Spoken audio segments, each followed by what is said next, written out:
Put it on the front page of the paper heading into Saturday. Hidden device taps Man United dressing room. Ten Hag team talks recorded at Villa Park. And again, that play on Fergie's famous line, squeaky bug time. It's not a nefarious plot, this, though, Martin, is it? The quoted here by Amir Razavi and Richard Moriarty is it was a prankster. Is this more of a reflection on Aston Villa's security that someone was allowed to get into the dressing room here? Yeah, pretty major security breach, really. Apparently this was a Manchester United fan, somehow taped a phone which was then activated by another phone so that it came on and actually recorded the team talk from Erik Ten Hag ahead of the Aston Villa match. Looking at the actual match itself, I don't think it could have been a very exciting team talk, but nevertheless, United will, I'm sure, be very alarmed that this has happened, and what should be top secret information is actually being accessed. And I mean, the Sun said they've listened to it, they've not published it, but it certainly was very, very audible. What's your take on this? In a tough time for Ten Hag, we're all talking about whether he should lose his job or not. This probably adds to his problems, I'd imagine. Not a nice story necessarily. First of all, it's an absolutely superb tabloid red top exclusive. It's a jaw-dropping story, actually. When I was sent it half an hour before the show started, I couldn't quite believe it. To think that somebody's got into a Premier League dressing room the day before a big game like that, and also the story says went back in again on the Monday to retrieve the phone, is quite extraordinary. I'll be really interested to see what Aston Villa have to say about it when they look into it and find out who did it or how it happened. This story is one that will run for a few days, I would imagine, without being too dramatic about it. It's a major security breach. It did make me smile when I read that the Sun had decided not to run the details of Erik Ten Hag's team talk. I could only imagine that it maybe didn't make an awful lot of sense. Be fascinating. Well, very organised defence in that match and a clean sheet. Maybe that was the emphasis Correct. of the team talk. We'll never know. Sun making a big call. I suppose they could have got a lot of attention with that, but choosing not to run with that. On the Erik Ten Hag situation, it's business as usual. That's the kind of line that the club is putting out via the local media. Does that mean the window is now shut for him to be no longer the Manchester United manager during this international break, do you think? I don't. I think it's shut for about 10 days until they play Brentford. Okay. And then depending on what that result is, he'll be under pressure again. And then Ineos will be weak and they'll go, oh, we don't really know what to do because we haven't made a statement and we're not really telling our fans what's happening. Even though we've had 2 meetings behind closed doors, we're still not telling the fans actually what's going on. Oh, he might get a result against Brentford. Who's he got after that? Fenerbahçe, José Mourinho. So it's going to be, I think, Ten Hag just living week by week, and we're going to have this discussion and the same debate every 7 days, and they will not make a decision. Look, we've had so many narratives in this. That would be the ultimate narrative, LME, if a former Manchester United boss that they got rid of is responsible for them getting rid of a current Manchester United boss. But if you're getting a point in Porto and that late equaliser, if you're then getting a point at Villa Park, and it was Philogene who had that chance that was blocked by Diogo Dalot, is it game by game for Manchester United right now as far as Ten Hag is concerned? And if it is, can it not be something from the club to come out and basically at least put something in the public spotlight that can give people an idea of what we're working with here? Because staying silent just means that we can talk about it every single show. Yeah, MD, if it's game by game, then the problem has sailed far into the distance, and there are bigger issues here because there's already been a massive blueprint of what has been going on under Erik Ten Hag, which unfortunately is also really inconsistent because he is responsible for back-to-back lowest ever starts for Manchester United, but he has also won them the League Cup and also the FA Cup, the League Cup being the first trophy United has gone since 2017. But if we're talking currently about this season, right, we're talking about a team that's in 14th place, 8 points. That's the lowest tally after 7 games in the history of Manchester United in the Premier League. 5 goals scored, 5, right, which is just not good enough. Ipswich have more goals than Manchester United right now in the Premier League. So if you're doing game by game for Erik Ten Hag, then what are you doing? To your point, Sir Jim Ratcliffe, Ineos, and the entire board alongside half of the Glazers met in London for a 6-hour long meeting discussing so much. And I at this point, what are you waiting for? What are you trying to say to your fan base? What are you trying to do? And let me just reiterate something. This isn't just an Erik ten Hag issue. We know that. There are deeper issues with United, beginning with recruitment, et cetera, which I'm sure we'll talk about. But if you're talking about Erik ten Hag, the decision to relieve of him should have been done a long time ago. And now that you haven't done it, you're going to stick with what you're doing. The bed has already been made. So regardless of what happens against Fenerbahçe, and I agree with Don, I think like if they lose to Brentford, yeah, that's it. But this is a decision that really should have happened a long time ago. Don, the way I want to look at this is take Ten Hag out of his current position. Imagine Manchester United is a vacancy. And there are 3 candidates. Erik ten Hag is one candidate. And forget the whole Man United, he's won a couple of trophies or whatever, based on pre-Man United. Okay, so Erik ten Hag is one of your candidates, if you're making an appointment. Gareth Southgate is another. And the third one is Thomas Tuchel. Who would you go for? And who do you think most Manchester United fans would go for? Can I throw a fourth in? Of course. I think it's Thomas Frank at Brentford, because I think what they need, I think Man United need to swallow their pride and stop going for big names. I think what they need, Mark, is they need a manager that's gonna unite, pardon the pun, the fans, the backroom staff, and everyone connected with Man United, and that's what Thomas Frank does. And normally, Mark, when you watch a team and you watch a team that's struggling, the very basics for a fan is your team organised? Are Man United organised? Clearly not. Like a shambles. They're nowhere near organised. And are they really running? Are they putting the miles in for the manager? No, they're not. So they're not running and they're not organised. What is Erik ten Hag doing? So therefore, you take them out of the equation and you go, right, who's the list of managers? Thomas Tuchel, I think, might do a pretty good job. But don't forget, Thomas Tuchel's a combustible manager. That's why he left PSG when Leonardo was the sporting director, and he's got that in him. He wants to control everything, and he doesn't mind being divisive. It's not a bad thing. It's not a criticism. It's just the way he is. He wants control. So is he going to get control? Thomas Tuchel with Jason Wilcox and Ineos and all the sporting directors that they've got and all the people, all the hierarchy? I don't think he will. So I think inevitably, I think short term, you might see some positive results. Medium to long term, he'll be another casualty. So Thomas Frank, I would imagine. And as I said, Man United fans will hate me for saying it because they want to aim a lot higher than Thomas Frank. But I think he could be the perfect man for Man United to get them organised, to build a connection and organise and put a team together. Are you saying they're looking for a puppet because they've already got the puppet masters? No, I'm not. No, I'm not, because I think go back to when Jurgen Klopp took over Liverpool, right? Go back to when he delivered that speech and he said, doubters to believers. And he stood there and he delivered charisma. And he stood there and he argued for months and years on end with journalists. And he really stood his ground. You know, he's a big man, Jurgen, but he stood his ground. He put one or two in their place. Sometimes he went a little bit too far. But as you could see when they were building Liverpool, and I think they lost 3 finals under Jurgen. But what he done in the very short term is he brought in Sadio Mane, runner, grafter, talented. He brought in Mo Salah. Mo Salah wasn't banging in goals at Roma and Fiorentina. He was hitting about 11 to 15. He got the best out of him. He got Gini Van Alden. He had Jordan Henderson. He built a team. Fabinho is another one. He built a team that were willing, whatever the scoreline was, if Liverpool were losing 2 or 3, he would guarantee the Liverpool fans that this team wouldn't go under and they would work hard for every single yard that they had to run. And they did it. And as we were watching it, you went, at some point, they're going to start winning because the team is coming together. And I look at Man United, I think there's nothing trending in the right direction for them. Final question and point on this, LME. We've seen someone like Arne Slot come into Liverpool and he's totally transformed Ryan Gravenberch. So the possibility is if you can get a manager in who can make players better, that you can have success.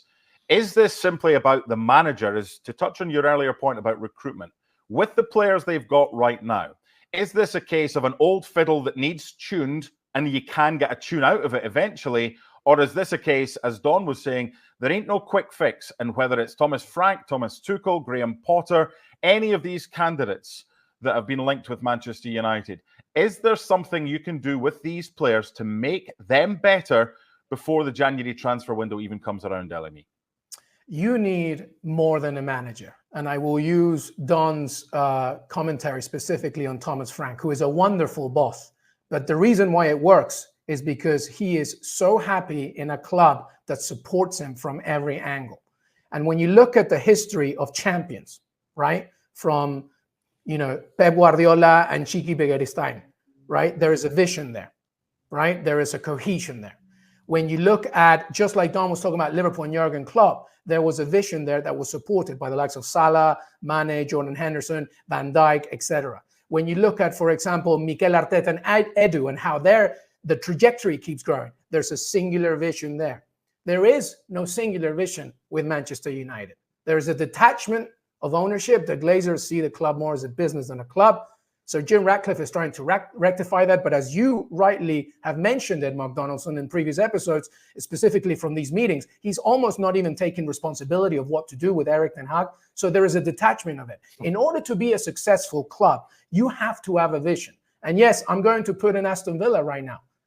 Unai Emery coming to this club, right, and the success that he has had is because he has Damia Viragani, Monchi, and an ownership that completely share that vision. When you have one singular philosophy, one vision, and you live and die with it, and you're stubborn, and you try and support the manager, then good things can happen, always. And that's not happening with Manchester United.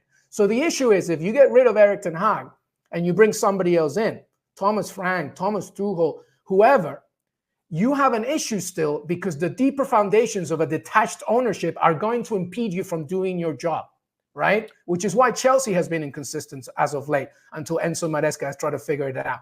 You need a singular vision and a support system that can help you succeed. That's not happening at United, and one new manager is not just going to solve everything in one day. You need much more than that.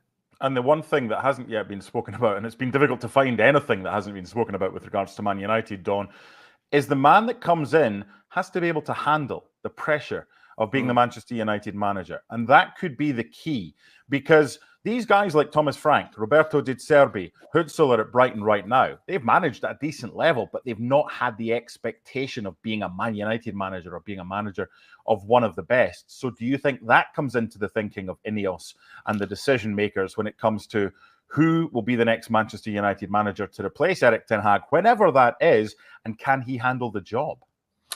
So you make a good point in terms of asking the question with Thomas Frank in that dressing room. And I put that to an ex-player, ex-Man United player, I won't name him. And he said to me, his words were, when I mentioned Thomas Frank, he said to me, that dressing room would eat him alive. And I said to him, there's your problem. There's your problem straight away. If the players in that dressing room and that culture is not going to accept a new manager, forget who the name is. If the players are not willing to accept a new style, a new direction, and accept a new manager trying to bring bright ideas, by the way, for the good of the team, and by the way, for the good of the individual, that tells you everything you need to know. I mean, we talk about Ineos and we talk about the lack of communication. I mean, what went on in that 6-hour meeting? Because if we role play here, us three, and we're all in the meeting and we go, right, let's start the meeting. Right, who wants a tea? Who wants a coffee? Right, what's on the agenda? Erik Ten Hag. Are we going to sack him? And us three go, no, let's leave him to the Brentford game. What's took 6 hours? What's happened in the other 5 hours and 59 minutes? Yeah, it wasn't a meeting just about Erik Ten Hag. It was an organised meeting that happens every month. And look, of course, it must have been on the agenda, though. Up. So what are you? No sugar, milk, splash? What do you take? I take hot coffee, obviously, and hot milk. So I want it boiling hot. I want the coffee to cool down in my time. There's nothing worse than a medium coffee or a cold coffee. Okay, on that note, I'm not even going to go down that tangent or down that alleyway. As Phil Jones said recently in an interview with Rio Ferdinand, that Manchester United jersey can be pretty heavy.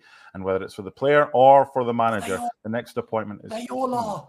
Real Madrid's, Liverpool's, Barca's, these shirts are heavy. But you get brought to the club for a reason. Ten Hag had 7 of his signings on the bench against Villa. 7 of his signings costing 300 million. And who on this panel, or anyone with a decent level of football knowledge, would have paired Harry Maguire and Johnny Evans together? Who could have come up with that combination? Ironically, they did well too. Did really well. Johnny Evans was man of the match. He's a genius. We all know nothing. You just make sure that those heavy shirts behind you have got. Man United now eyeing best young manager in Europe. Manchester United have earmarked Sporting Lisbon manager Ruben Amorim as a potential candidate to replace Erik Ten Hag at Old Trafford, GIVMA Sport sources have revealed. The Portuguese tactician is firmly among several names United chiefs have placed on their radar in recent weeks, alongside Brentford boss Thomas Frank and Thomas Tuchel. Amorim is one of the managers the Red Devils continue to admire amid a slow start to Ten Hag's third season in charge, which sees United sitting 14th in the Premier League after 7 rounds, marking their worst start to a top-flight campaign in 35 years. The Dutchman has seemingly avoided the sack for now, with Man United bosses not informing Ten Hag of any updates regarding his future following a 7-hour board meeting on Monday. However, another string of poor results could soon prove to be the final straw for the former Ajax boss, who now faces a more favourable schedule to try and turn things around, starting with a home clash against Brentford on October 19th. According to GiveMeSport sources, Man United have added Amorim's name to a list of candidates they are tracking for a potential managerial vacancy, alongside the likes of Frank and Tuchel. The Portuguese tactician was heavily linked with a Premier League move earlier this year. Amorim travelled to London to hold talks with West Ham before Liverpool considered him as a possible replacement for Jurgen Klopp in April. However, the 39-year-old, described as the best young manager in European football by Jack Pitbrook, stayed in Portugal for his 5th full season at Sporting, much to the joy of Man United captain Bruno Fernandes, who expressed his desire for Amorim to remain in Portugal rather than move to Liverpool. A Sporting icon himself, Fernandes recently praised Amorim for transforming the Portuguese giants into a winning team that secured their second league title under his leadership last season. Speaking ahead of Portugal's upcoming Nations League game with Poland, Fernandes said, since Amorim took over at Sporting, they have become one of the teams playing the best football. Whether he can replicate that in England, Spain, or anywhere else remains to be seen, but I am confident that his qualities are evident to everyone. Bruno Fernandes has admitted he has fallen well short of expectations with Manchester United this season, confessing he is relishing the chance to switch his attention to the Portugal national team for the next few weeks. The United captain has not scored a goal for his club since April and has faced significant criticism from a number of supporters for his role in United's record-breakingly poor start to the 202,425 campaign. To make matters worse, Fernandes was shown red cards in back-to-back games before the international break, the first of which was rescinded following a club appeal. "It's about improving as soon as I get there, Manchester," Fernandes told a press conference. Making the goals appear again because I'm a midfielder that scores a lot of goals and has over the years always shown a very high level of goals. I have to live up to those expectations and to my standards. What I've been doing is not at all what I want for this season because I haven't scored at the club yet. I hope that once I get there, I can score and help my club get back to winning ways and be at a good level. The chance to refresh his thoughts away from United for the October international break is one Fernandes is looking forward to grasping with open arms. "It's not a positive moment," he continued. "We're not winning games and the national team space is completely different. I felt very at ease, the dynamics are very good. I'm in my country, I speak my language and I have better food. I have demonstrated a good level in the national team. It's a space where I feel good and I feel like I can enjoy my football at a very high level, due to the dynamics we have and the quality I have at my side." Manchester United in huge security scare as dressing room bugged and Erik Ten Hag recorded. Manchester United drew 0-0 with Aston Villa at Villa Park on Sunday in their final match before the international break, but a huge security issue at the Midlands club has since been reported. Manchester United's dressing room was bugged at Aston Villa, with team talks and individual player instructions from Erik Ten Hag being recorded. The shocking security breach has left Champions League side Villa to launch an investigation into how the inner sanctuary of the dressing rooms at the stadium were so brazenly invaded ahead of such a massive match. A prankster has claimed that he hoodwinked staff at the stadium on the Friday, 2 days before Sunday's goalless draw, snuck in and planted a device in the away dressing room. It recorded Ten Hag and a host of other conversations, in what could have been the Dutchman's final match as Red Devils boss had he lost. Such has been the pressure has been under after United's dismal start to the Premier League season. The person at the centre of the prank used a phone from China that has a setting where a microphone can be activated by calling from another device, according to The Sun. The handset was taped out of sight in the United dressing room, wasn't subsequently found when United staff set up the area ahead of the players' arrivals on match day, and was only rung when the prankster knew Ten Hag and his side would be there going through their pre-match routine. A source told The Sun, who say they've heard the recordings but won't publish the details of what they heard. Serious questions will be asked as to how this was allowed to happen. Fortunately, there was nothing sinister to this incident. It was just a prankster, who's actually a United fan, being silly and wanting to hear what was said inside those four walls. But it will definitely be a cause for concern about how they managed to get inside a changing room at one of the Premier League's biggest clubs just days before a match. Ten Hag's future at Old Trafford remains in question, with his side 14th in the Premier League, having taken just 8 points from 7 games. But the ex-Ajax boss has remained steadfast and cool on his future, even going on holiday after the Villa game despite the club's hierarchy, led by co-owner Sir Jim Ratcliffe, holding a major meeting on Tuesday where Ten Hag's future, and whether or not to part ways, was high on the agenda.